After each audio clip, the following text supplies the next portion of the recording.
scaling into a pivot. Oh, I love when I have guests on that fit into more than one of these groups. Listen to this episode. Welcome to another episode of the Wedding Business Solutions Podcast. I'm your host, Alan Berg. I'm a speaker, author, sales trainer, website reviewer, and I help businesses like yours sell more, profit more, and have more fun doing it. Enjoy this episode.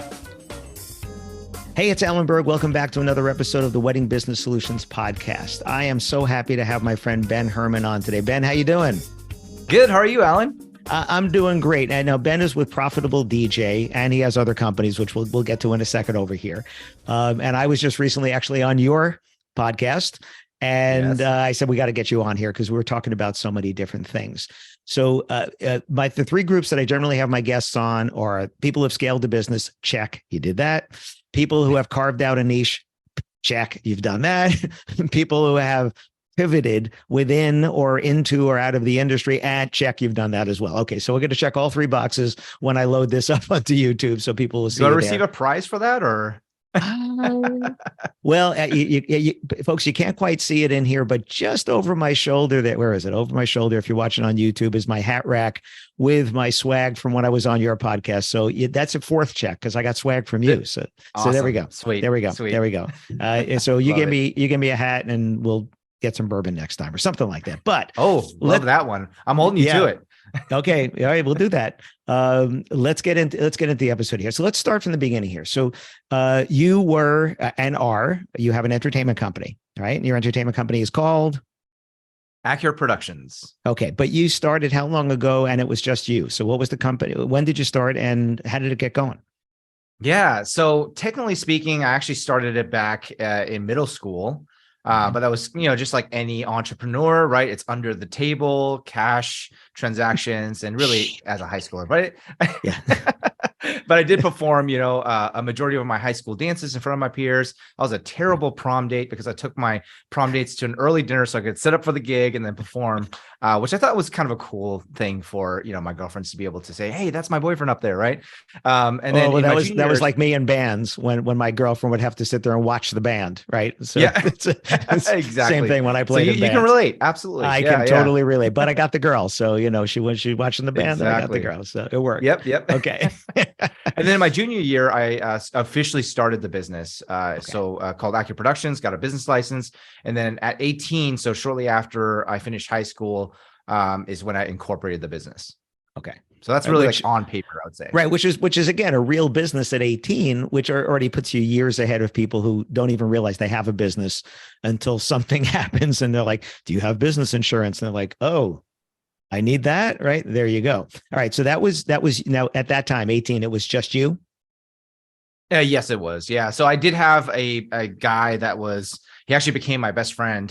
He was bugging me in the hallways. He's like, Ben, I'd love to help you. I'd love to help you. And he was into amateur bodybuilding. So it's definitely like twice my size. And I was like, you know what? I could use you to lift the gear and all that kind of stuff. Help me with acting as a security guard and so forth. So just started having him come along to my various gigs. At that point, it was a lot of school dances and nightlife events.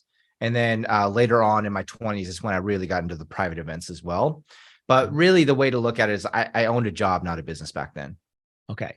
And this is going to lead into where we get to Profitable DJ. So started as you, when did you start adding more people and where are you today with that? Yeah. So I first began adding folks really in my early 20s. It's a kind of a funny story that I'll give you a little bit of context on. Is as a senior in high school, I didn't complete any homework assignments or classwork assignments. Instead, I set myself up in the back of each classroom and read business books instead. So I made a decision at 17 years old as a junior after reading Rich Dad, Poor Dad, that I was no longer going to finish school, that I was going to double down on my career and become an entrepreneur. And so I knew that the things that I was learning in the classroom weren't going to be relevant for my future. Not to say that it wasn't relevant for anybody else, but for my future, I didn't see it really. And so that's where I really nerded out on business. And, I was really already introduced to a lot of the greats in my late teens and early 20s that I tried to start hiring folks and, building scaling a team larger than myself. So that really happened in the early 20s. So go back to high school for a second there. What was the inspiration to tell you to start reading business books at 16, 17 years old? Yeah, great question, Alan. So I don't come from a wealthy family. It's directly the opposite. So I actually grew up part of my life in the trailer park. So my mom and dad split up when I was fairly young, 4 years old. My mom's German, so I actually lived in Germany and Europe for a while, and I grew up there in a pretty nice middle class neighborhood, I would say. But then when I moved back with my dad in my preteens, he lived in the trailer park, and so that was a quite a large culture shock to me. And I knew that, hey, I knew that as a child, I had no choice over the environment that was set in because of my parents' decisions. And that I wanted to make sure that I empowered myself to be successful enough so that when I had children, I wouldn't put them in that same position. So that was one. Okay. The second was just the fear of failure.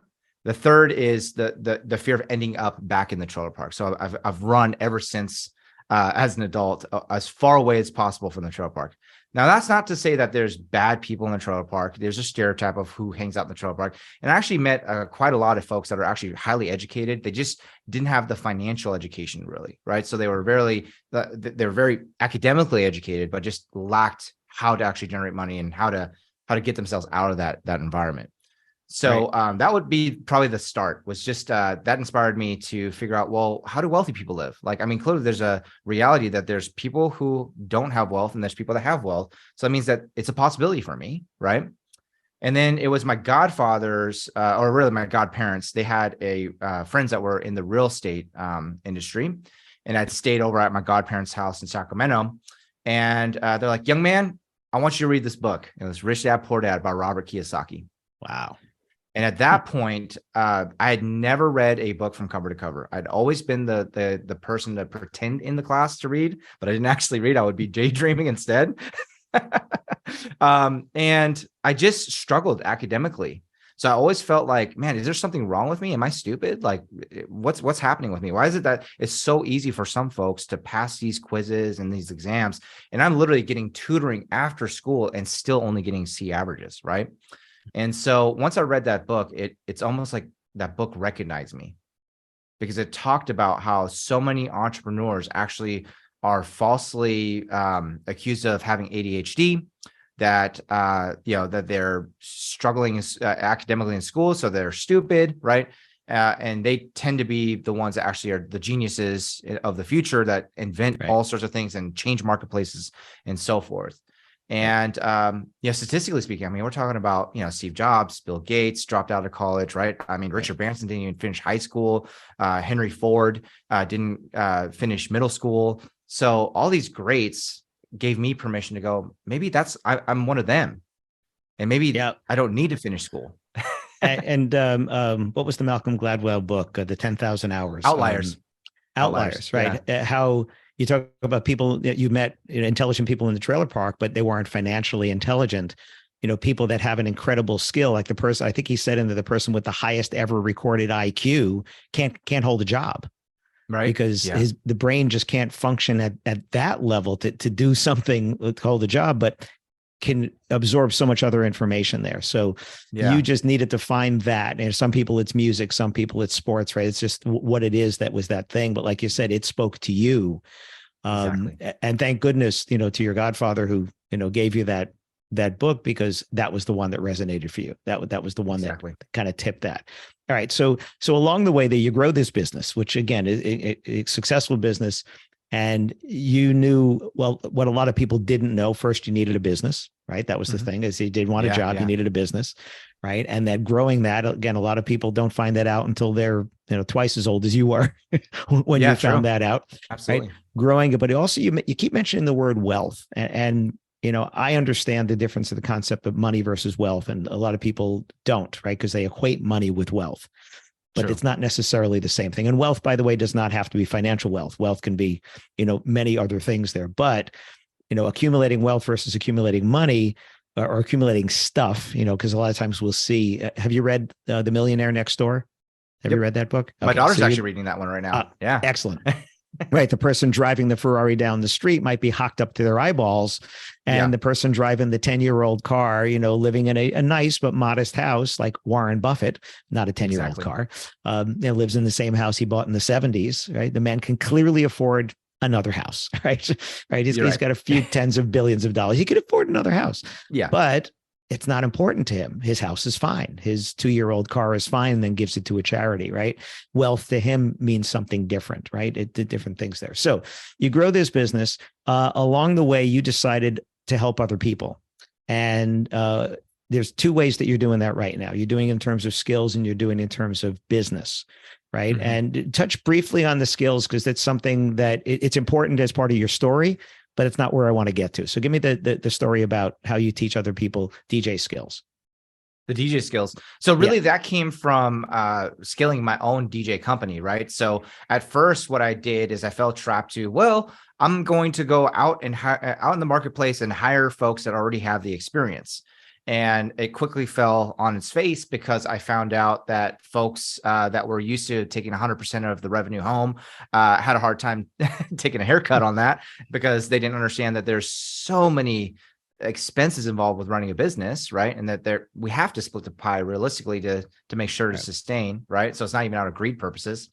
And then in addition to that, also folks that had bad habits that they picked up on the way, because a lot of times, this is not, DJs don't learn from a formal education system, right? They're usually learning within the industry from afar, kind of studying DJs from afar and so forth. And they may pick up a few bad habits along the way.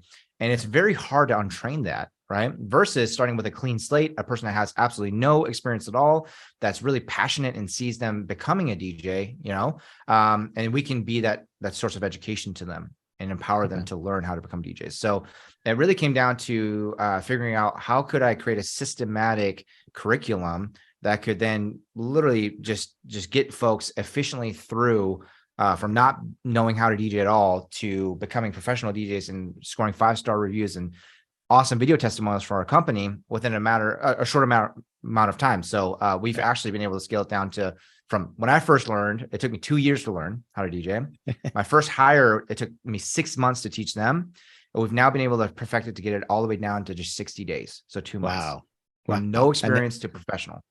And this is for your company. You do this for other companies too, or just for your company? So yeah, so for our company is where it was founded, right? Right. And then we're like, well, yeah, I think we could sell this, right? Okay, sure. Business. So Yep, through our right. licensed partner program at Profitable DJ, what we Right. essentially are doing is not only the training curriculum, but literally the entire business in a box, all of our systems from A to Z to running a business profitably and efficiently and scaling it beyond yourself, where you're turning a job into an actual business is what's included in the licensed partnership at Profitable DJ. And so that Right. training curriculum is part of that. Right. And you use the word system a few times, and it's an important word for everybody listening here, because especially if you're looking to scale, you have to have that foundation in place. Absolutely. And if anybody has read the E-Myth or the E-Myth Revisited, this is exactly what they talk about. I'm sure, Ben, you've scoured that book, Oh yeah. more than once. 10 times, probably 10 plus times. Yep. Right. And I knew you would, because you're like me. If a book is really resonating, you're like, read it again. You missed something, read it again, do it again. You're going to hear something else. Systems. Some people listening know this. I don't know if you know this. I used to own 2 franchises. Franchises are systems, right? We basically bought the system from this franchisor, which is this set of things that are proven to work, right? And that it sets you up for success. And so why does somebody buy a franchise? Because they could start from scratch, right? They could say, I don't want to buy a McDonald's franchise. I want to open up my own hamburger joint. Well, besides the branding and all this stuff, and people know that, it's all these systems in place. If anybody's ever worked in a place like that or any type of a franchise thing, there's very specific ways that they train you, and that's what gets you up to speed faster. So tell us about Profitable DJ. So what are some of the systems that you've created? Again, you did this for yourself, but then said, hey, this can be replicated. There's all these people out there, creative, talented DJs, but they don't know how to run a business. What is it that you actually did for yourself that you now offer for others? Yeah, it's funny that you mentioned franchising because originally my dream was actually to start a franchise in the mobile DJ space because to this day, and this is a dream of mine that I had since high school, right? So I read Ray Kroc's book, which those of you that don't know, McDonald's was actually started by two brothers, right? And then Ray Kroc is the one who actually took that McDonald's and turned it into the franchise that you know of it to be today, right? And to this day, there's no such thing as a household brand of mobile DJs across the world, right? And so I knew that I was put on this planet for a reason, that there's a purpose for me to impact people's lives in a positive way, and to also revolutionize the DJ industry was like my niche, right? So of course, there's plenty of other ways to impact the world, but I feel like, you know, there's a reason that I was drawn to become a DJ and then learn how to start it, you know, to build and scale a DJ business, right? And now I'm empowered to be able to forward that knowledge and that experience to the next generation of folks that can now, you know, hopefully impact their lives in a positive way. So franchising, I looked into that actually very seriously. And at first, what I was trying to do, and I kept just running into a wall over and over and over again, I was trying to turn a DJ into an entrepreneur. So I was actually trying to hire within folks that showed a little bit of leadership skills and showed passion. I mean, we have a lot of buy-in, a great culture in our company because we spend a lot of intentional time and dollars actually into fostering our company to be a thriving culture.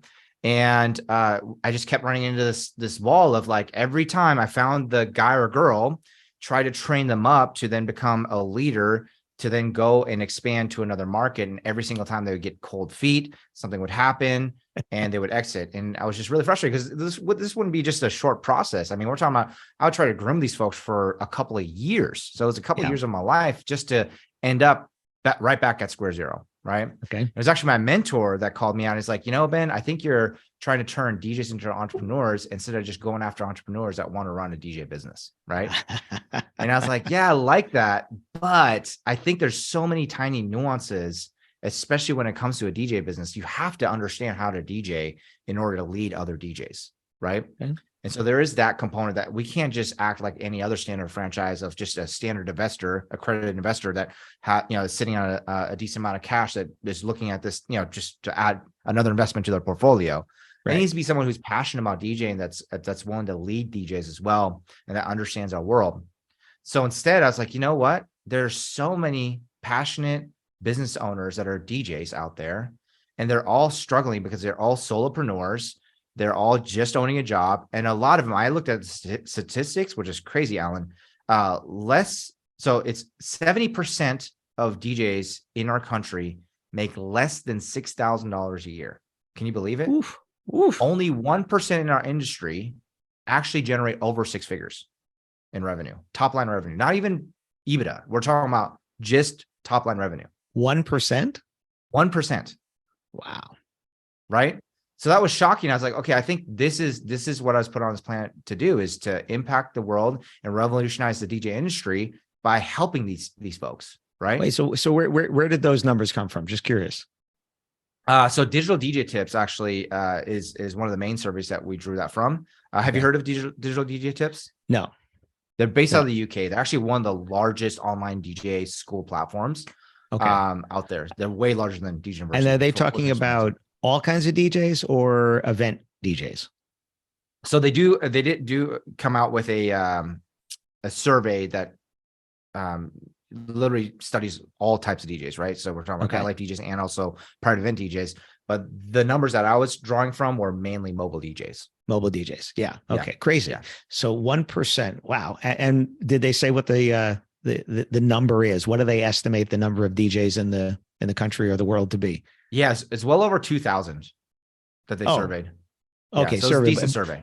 Right. But I mean, so how many DJs do they think there are? Because I always get asked this question. How many DJs are there? I was like, I have no idea. There's just a lot, Yeah, I don't know that statistic either, unfortunately. Okay.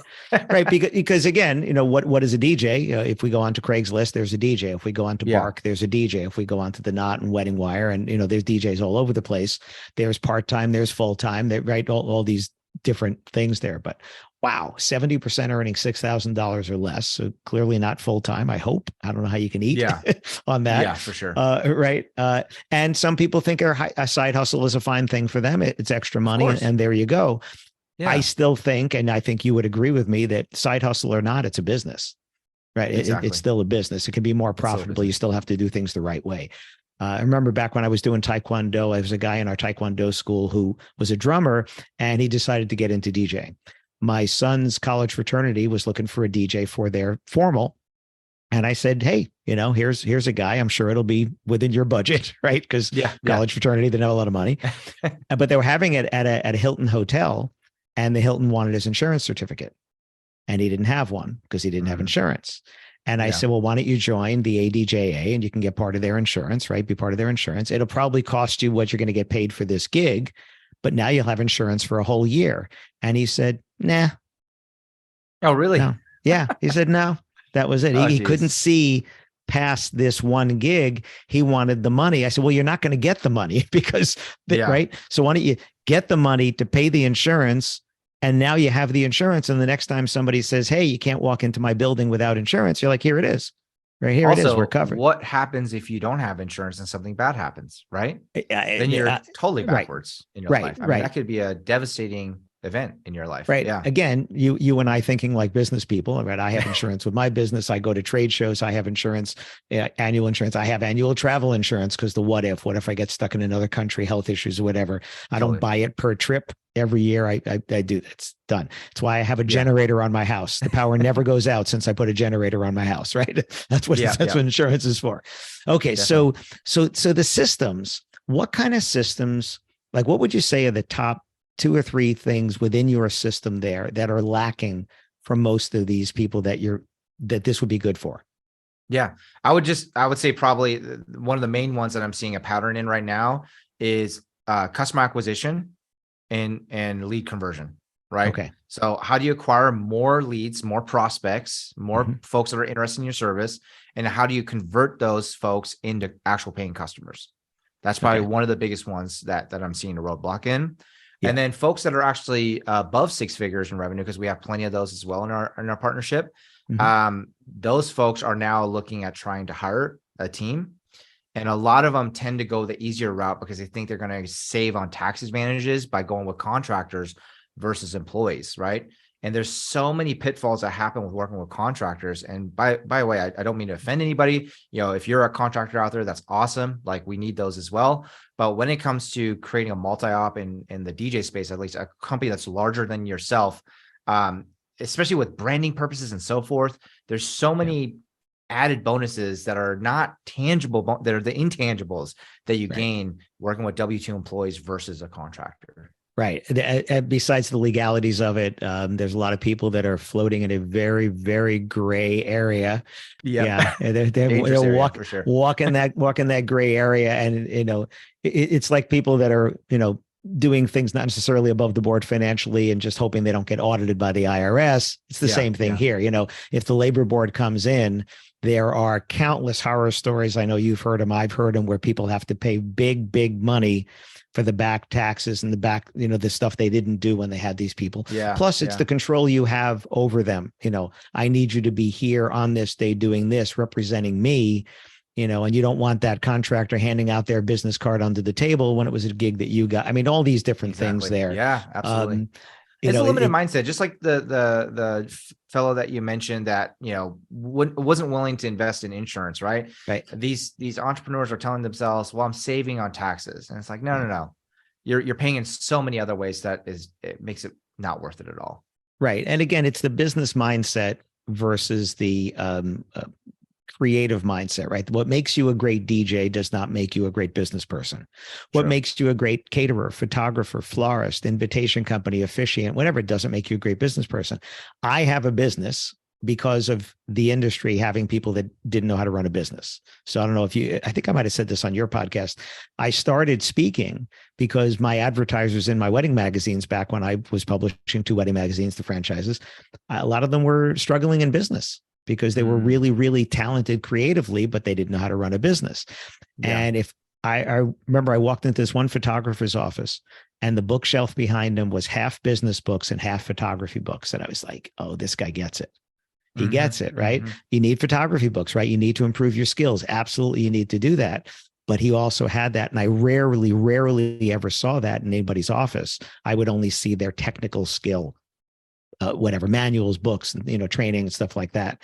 And at conferences, I was the anomaly. I was the guy who wanted to come and talk about business, but people go to a DJ conference like, hey, how do I mix, right? And how do I set up my crates and all, right? And you go to a photography conference, like, well, let's go to the one on shadows and light and whatever. Like, yeah. But let's go to the one on how to sell it, right? Let's go to the one on how to make money, right?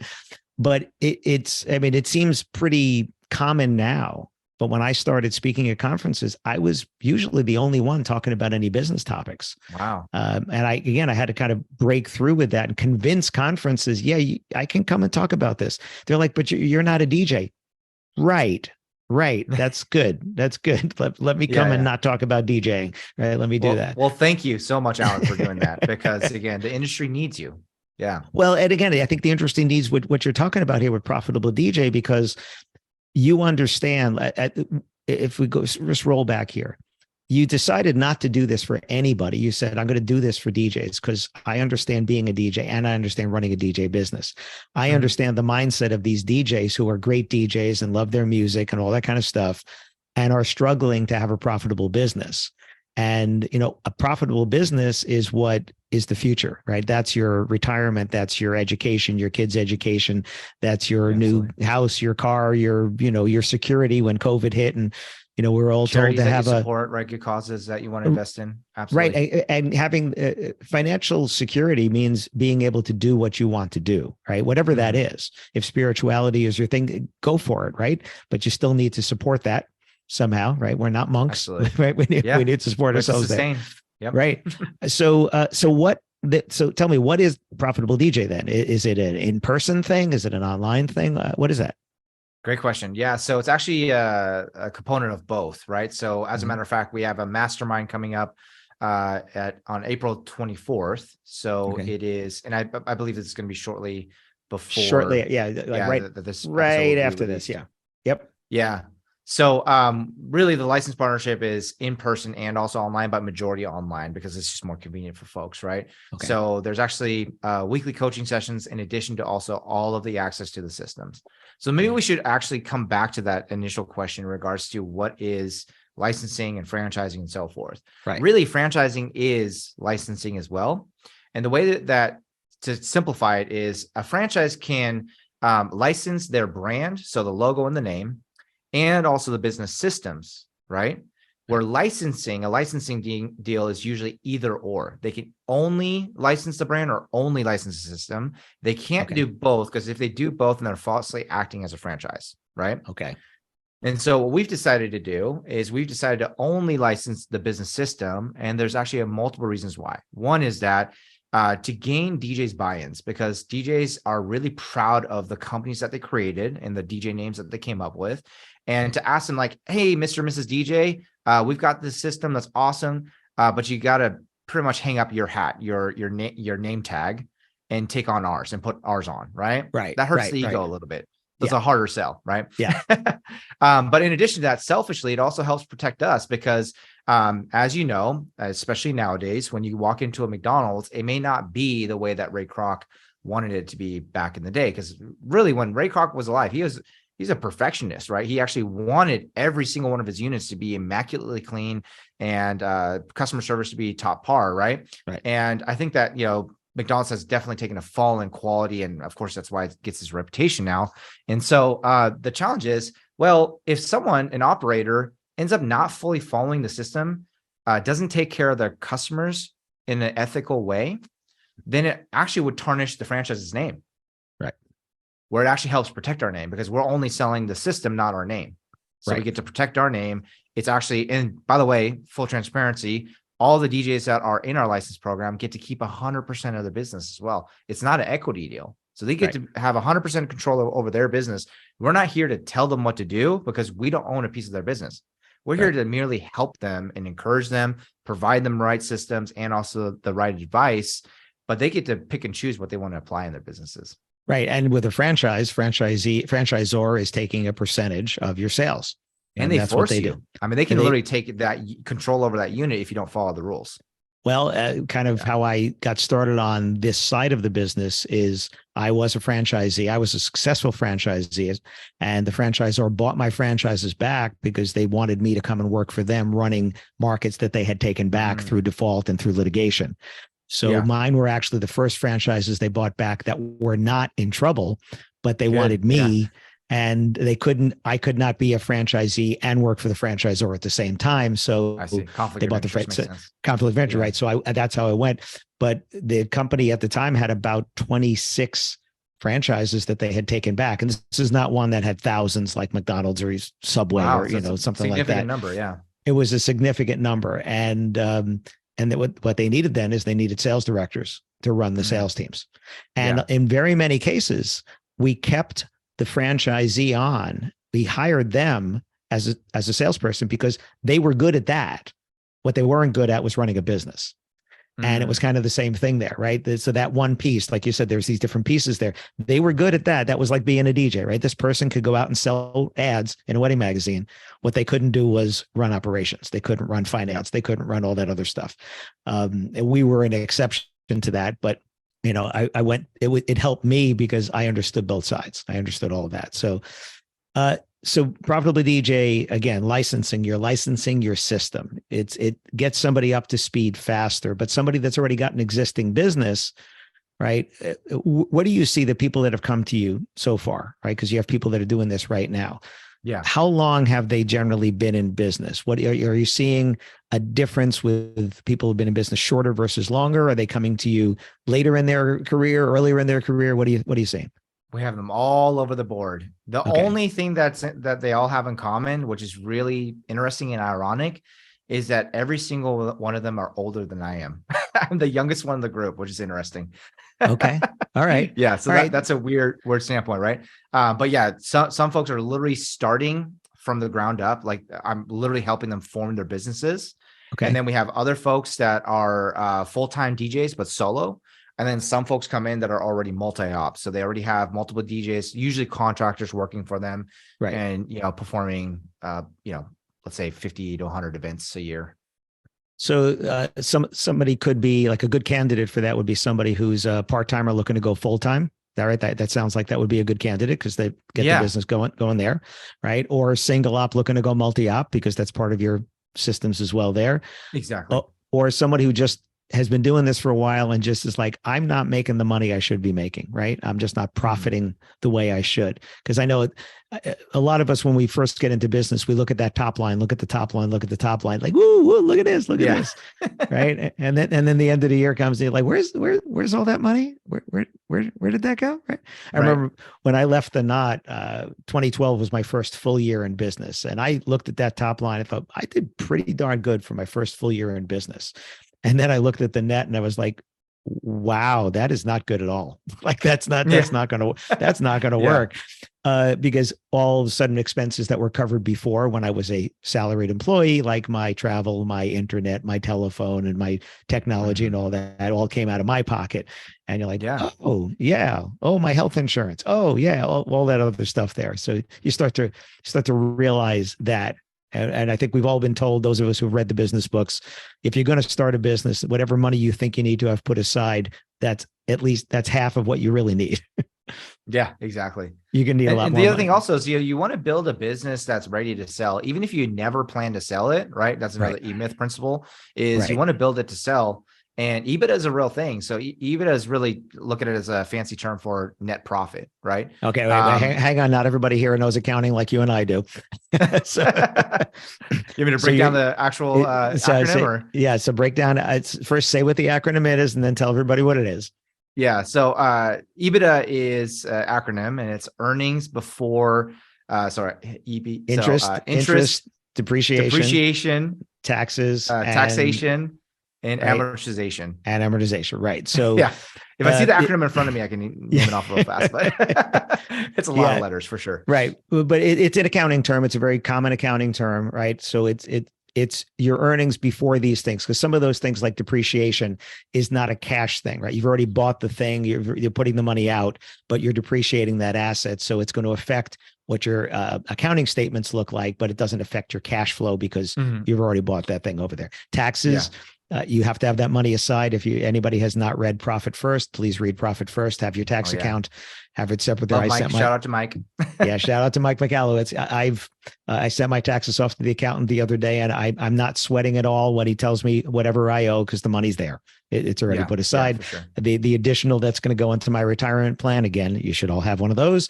I'm not worried about that. The money's already put aside. I just need to know what the number is, because 2 years ago it was a good thing, but I contributed way too much. And then he said, okay, this is your contribution for the year. I said, yeah, I put in like 10,000 more than that. He's like, yeah, we're going to kick that to next year. Okay. We're going to do that. But again, these, the reason that accountants do EBITDA is because you want to look at the actual cash, right? The cash in, the cash out, stuff like that. So that's where okay. So now we've geeked out a little bit on accounting here. And also on top of that, so, the way to look at this is that you want to build it to sell, even if you never plan to sell it. And the way the enterprise value is calculated is usually on EBITDA, right? Or net profit. So it's a multiple on net profit of whatever any given year, maybe the average over the last 3 to 5 years, right? Right. So I was looking at a business deal because it landed in my lap. It was a event rental company back at home in California. And it had negative EBITDA. So if anything, it's like, why would you ask for anything? If anything, you should pay me to take this asset off your hands, because it's a burden. I'll turn it around for you, but you got to pay me to turn it around for you. You know what I mean? Right. But so many business folks are thinking, because they're so personally attached to the business, like, well, it's all my sweat and tears and the sacrifice that I put into it and so forth.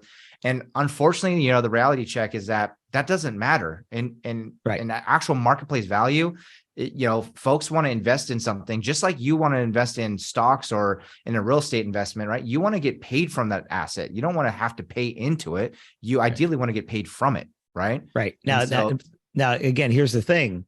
If you're building a business and you actually do want to sell it, one of the most important things is if that business is dependent upon you, personally, your name, your reputation, that goes when you leave.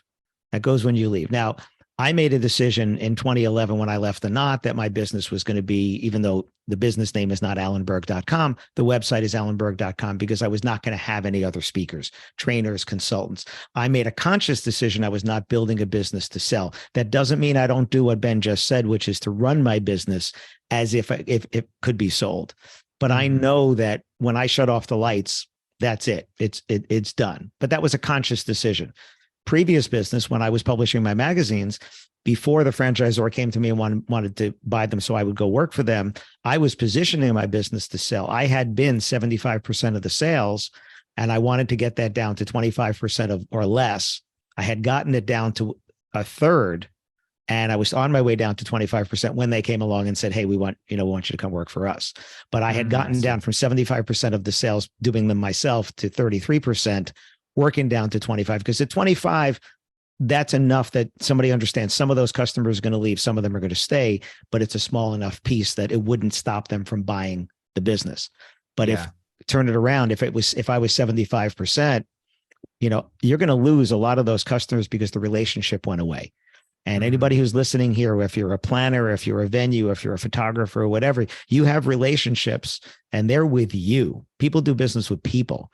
And when you go away, you turn off the lights, you're trying to sell that business. They're like, yeah, but you're not here to make those relationships. They're going to lose, they could lose half or more of that business overnight. Absolutely. Because they're buying from you. So, and if you're listening to Alan and I right now, right, and you're thinking to yourself, well, that's cool, guys, but I'm never planning to sell my business, and all this kind of stuff is really not relevant to me. The way that I would encourage you to think about this is that it is super relevant to you because you want your time freedom back. You're building a business to ultimately, we all want to build a business to create time freedom and financial freedom for ourselves. However, we all end up usually entrapped in our own businesses, right?